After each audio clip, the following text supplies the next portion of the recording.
Introduction. Un changement climatique est survenu il y a quelques années.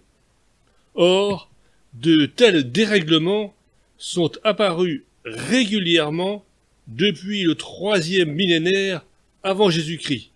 En particulier, en plus de la période actuelle, il y a eu les occurrences bien connues de l'an 1000 avant Jésus-Christ, de l'époque romaine et du Moyen-Âge, en l'an 1000. Ces coïncidences incitent à attribuer à ces dérèglements climatiques une périodicité de 1125 ans, bien que les occurrences pour les époques plus reculées soient plus irrégulières. Les pics millénaires de réchauffement climatique. Premièrement, le Moyen-Âge. L'Occident a été marqué vers l'an 1000 par un développement économique et démographique sans précédent.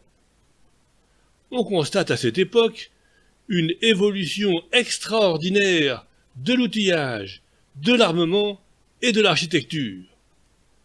En Chine septentrionale et centrale, les conditions deviennent aussi plus favorables à l'agriculture.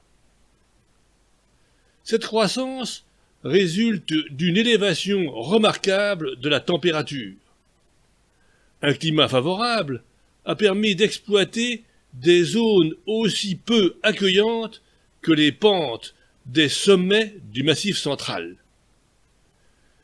Elles ont été par la suite abandonnées et jamais exploitées à nouveau.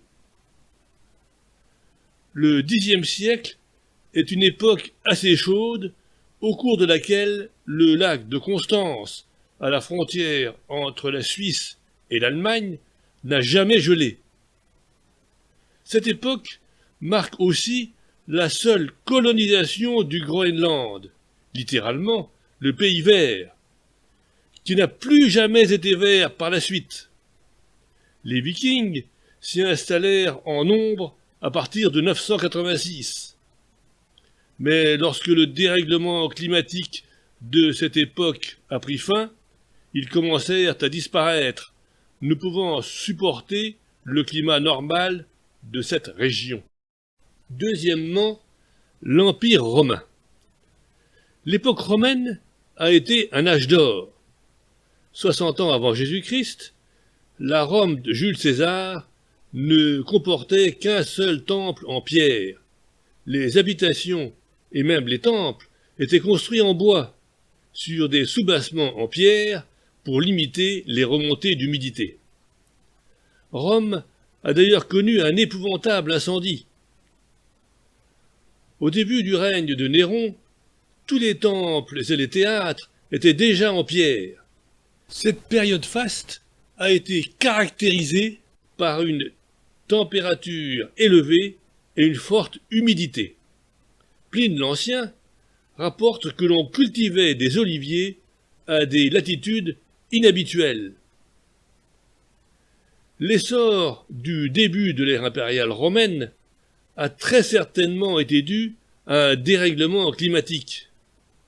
À l'inverse d'un refroidissement, qui serait dramatique, le réchauffement augmente la productivité agricole et donc le développement économique. Cet épisode climatique favorable a été suivi par un effondrement économique. Avant la fin du second siècle, la terrible épidémie de la peste d'Antonin ravagea l'Occident. Il s'est donc produit un refroidissement favorable aux épidémies. Troisièmement, l'Antiquité. Il faut à présent tenter de remonter dans le temps. Bien sûr, on trouve le déluge mythique de la Bible. Mais vers 400 avant Jésus-Christ, Platon, dans les Lois et dans le Timée, fait état de drames cycliques qui auraient ramené périodiquement l'humanité dans le plus profond dénuement. Il est question de déluges, d'épidémies de peste et de bien d'autres fléaux qui auraient pratiquement détruit l'humanité. Ces événements dramatiques semble donc s'être produit dans la période de très basse température des années 400 avant Jésus-Christ. La grande civilisation mycénienne a commencé vers 1600 avant Jésus-Christ. 400 ans plus tard, tous les palais et les temples mycéniens étaient déjà en ruine. Les riches vallées de Laconie et d'Attique étaient désertées. Ces événements s'inscrivent dans la période froide de 1200 avant Jésus-Christ.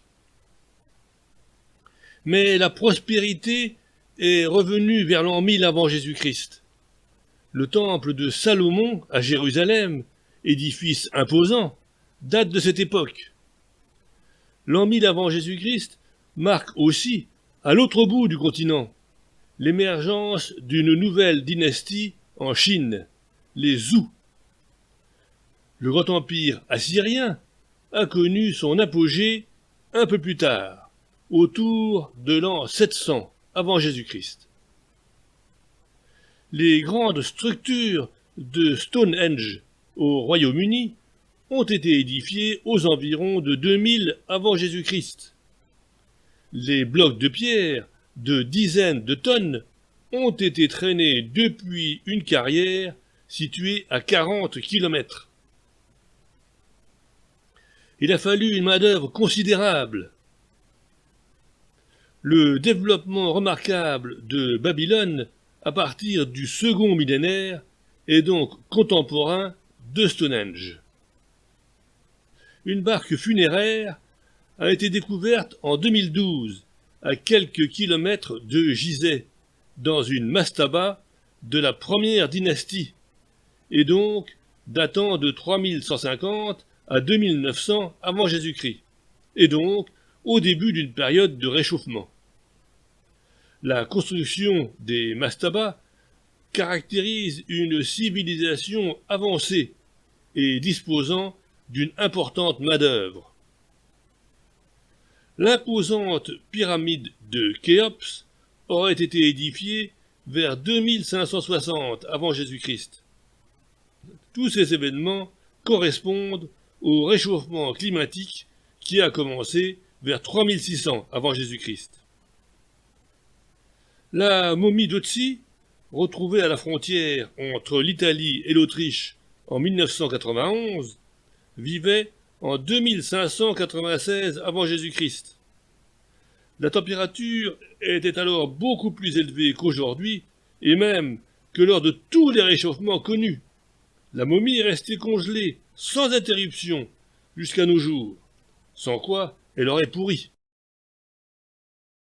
Les pics millénaires de peuplement. La courbe de la population de la France depuis l'Antiquité met en évidence des périodes successives de croissance, suivies de chutes impressionnantes. La population française a doublé entre -100 avant Jésus-Christ et 300 après Jésus-Christ. Elle a ensuite doublé entre 800 et 1200 après Jésus-Christ. Puis, elle a encore doublé entre 1500 et 1900. Les chutes, dans les deux intervalles, correspondent aux grandes pandémies. Les courbes de la population mondiale montrent la même évolution. Dans les deux cas, l'envolée depuis le XVIIIe siècle correspond au progrès de l'hygiène puis de la médecine. Les taux de carbone 14 et de dioxyde de carbone dans l'atmosphère.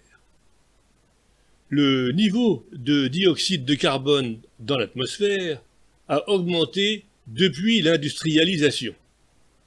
Or, il y a une similitude entre la température du Groenland et la différence de teneur en carbone 14 dans l'atmosphère avec la tendance à long terme. Teneur décalée de 400 ans environ.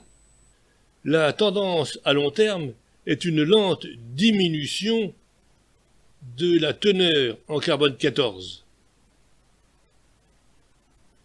Mais il y a dans le même temps une similitude entre la teneur de dioxyde de carbone dans l'atmosphère et cette différence de teneur de carbone avec sa tendance.